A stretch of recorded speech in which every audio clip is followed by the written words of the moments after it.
Namaku Mita, umurku 29 tahun. Aku menikah dengan Dani, sahabatku di masa SMA. Kami saling mencintai, sampai akhirnya memutuskan untuk menikah. Hubungan rumah tangga kami berjalan harmonis selama 3 tahun. Sampai suatu ketika, dia datang.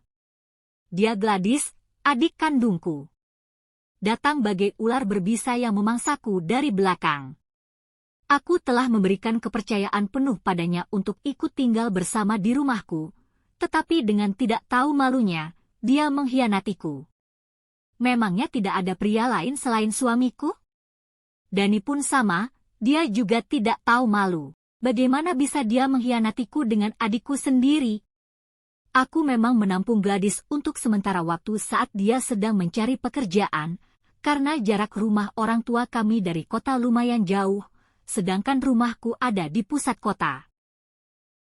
Tetapi Gladys malah menyalahgunakan kemurahan hatiku dengan seenaknya. Beberapa hari setelah aku tahu pengkhianatan mereka, aku merencanakan untuk membalas perbuatan mereka. Aku mencari bukti kebersamaan mereka, lalu mengunggahnya di media sosialku. Berita itu menyebar dan merusak reputasi mereka. Banyak yang membelaku, itu cukup membuatku puas. Untung aku belum memiliki anak dari Dani. Dulu saat perselingkuhan itu belum terjadi, masalah ini menjadi kesedihan bagiku. Tapi sekarang aku malah lega. Seandainya kami memiliki anak itu harus merasakan pahitnya perceraian orang tua. Karena aku tidak akan bisa memaafkan pengkhianatan suamiku. Sungguh, daripada aku terus hidup dengannya, lebih baik aku kembali sendiri. Aku dan Dani pun bercerai. Dani memutuskan untuk pergi ke luar negeri. Dia sudah berulang kali meminta maaf padaku, berharap aku mau kembali.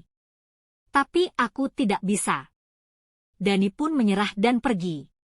Dia seorang yatim piatu, tetapi berhasil membangun karir cemerlang. Jadi, pergi ke luar negeri bukan hal yang sulit baginya. Setelah perceraian ini, aku kembali ke rumah orang tuaku. Dani dengan perasaan bersalah, memberikan hak rumah untukku, sambil berharap suatu saat nanti kami dapat kembali, itu pun kalau dia belum menemukan perempuan baru. Orang tuaku yang mendengar kabar itu pun marah besar terhadap Gladys. Dengan perasaan terpaksa, akhirnya Gladys pergi keluar kota. Dia malu dan merasa tidak nyaman dengan kami. Kami tidak melarang sama sekali, bahkan saat dia berangkat, tidak ada dari kami yang mengantarnya. Kami melepasnya begitu saja. Sebenarnya setelah kepergian Gladys, ayah dan ibu menjadi sering melamun. Perasaanku pun menjadi campur aduk, seolah ini semua kesalahanku. Setelah kepergian Gladys, aku melanjutkan hidupku dengan bekerja. Aku bekerja di sebuah perusahaan yang tidak jauh dari rumah orang tuaku. 3 tahun setelah Gladys pergi, ia kembali ke rumah bersama seorang lelaki. Calon suami, katanya. Ayah dan ibu terlihat lega, meski tidak akan bisa melupakan kejadian saat itu. Saat bertemu denganku, Gladys menyapaku dengan sungkan, dia banyak menunduk. Aku yang merasa sudah lebih berdamai dengan keadaan setelah 3 tahun kami berpisah, mencoba tersenyum kepadanya. Rasanya memang berat, tapi tidak mungkin aku memusuhi adikku selamanya. Toh, sekarang aku sudah bercerai dari Dani. Semoga aku juga segera menemukan jodohku sebagaimana Gladys. Ayah ibuku pun terlihat lebih cerah raut wajahnya, melihat aku dan Gladys bisa bertegur sapa. Calon suami Gladys pun mengutarakan niat baiknya untuk melamar Gladys. Ayah dan ibu pun merestui mereka, berharap pilihan Gladys memang orang yang tepat. Aku pun ikut dalam pembicaraan itu, hanya bisa mendengarkan mereka berbicara, tanpa menyela sedikit pun. Calon suami Gladys pun pamit, akan datang seminggu lagi bersama orang tuanya. Gladys yang sudah lama pergi dan tinggal di luar kota, banyak bercerita kepada ibu dan ayah tentang kehidupannya selama ini. Malam harinya, Aku memilih menyibukkan diri di kamar untuk menyelesaikan pekerjaan kantorku. Saat malam menunjukkan pukul 10, ada yang mengetuk pintu kamarku. Itu Gladys, aku mempersilahkannya masuk. Sekali lagi dia meminta maaf padaku, dia menangis menyesali perbuatannya dulu. Sungguh, seburuk apapun perbuatannya dulu, dia tetap adikku.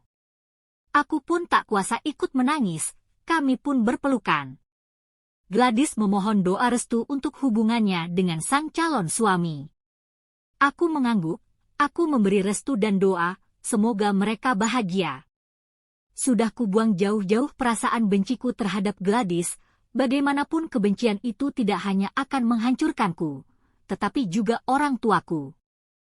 Kenyataan hidup memang terkadang pahit, tetapi saat kita mencoba ikhlas, maka semua akan terasa lebih damai. Hati kita pun tidak sesak lagi. Setiap orang pasti punya kesalahan, bahkan kesalahan fatal. Kita hanya perlu menyadari kesalahan itu dan berubah. Setelah saling berpelukan dan meminta maaf, kami pun bercerita tentang kehidupan kami. Gladys bukanlah Gladys yang dulu, yang kekanak-kanakan dan manja. Dia sekarang tampak lebih dewasa dan tampak lebih tenang. Sepertinya, memutuskan untuk keluar kota adalah pilihan yang tepat. Ternyata selama ini dia bekerja di sebuah rumah makan. Dia bekerja sebagai kasir di sana. Dan pemilik restoran itu adalah Bayu, calon suaminya sekarang. Dia mendapat banyak pelajaran berharga, dia menyesali semua yang diperbuatannya di masa lalu. Dia mengaku jika dia dulu terlalu naif dan sombong. Kami pun bercerita bagai kawan lama yang baru berjumpa kembali. Ya, sejujurnya aku merindukan adikku ini, tapi ego yang menahanku untuk tidak menghubunginya selama ini. Bagaimanapun, hidup ternyata hanya tentang memaafkan dan memaklumi. Gladys yang sudah menikah, memutuskan untuk tinggal bersama suaminya di luar kota, tempat usaha restoran suaminya. Ibu yang melihatku masih betah sendiri setelah perpisahanku. Mulai sering menggodaku, kapan aku menikah lagi katanya. Aku belum memikirkan soal itu, aku belum siap untuk membuka hati lagi. Apakah aku bisa membuka hati lagi? Entah, hanya Tuhan yang tahu. Mungkin suatu saat nanti. Tetapi terkadang, aku masih teringat Dani. Bagaimanapun dia dulu adalah orang yang sangat aku cintai. Melihat dari media sosialnya dia belum memiliki pasangan baru, tapi entahlah. Toh, diajak rujuk pun aku tidak mau, rasa sakit hatiku tidak akan pernah hilang. Lebih baik mencari orang baru. Tidak ada pembalasan dendam dalam kisahku ini, aku cuma bisa ikhlas dan belajar. Terkadang di cerita film, ending pemeran utama akan berakhir bahagia. Tapi, kita lupa bahwa kita tidak hidup di dalam film. Saat suatu luka mulai sembuh, akan disusul luka baru untuk membuat kita jadi lebih kuat.